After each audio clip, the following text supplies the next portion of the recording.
Hi guys, welcome to my channel. Today we will write speech on Independence Day. Let's get started.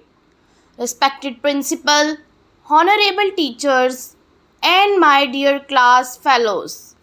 Assalamu alaikum. Today the topic of my speech is Independence Day.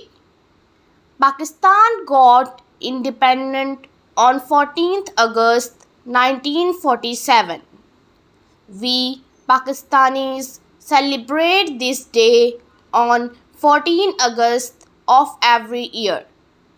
We celebrate this day with great zeal. Thousands of brave freedom fighters sacrificed their lives to get freedom from British rule. Due to these freedom fighters and brave heroes, we are living a happy life. We must perform all our duties as a responsible citizen and support country's development.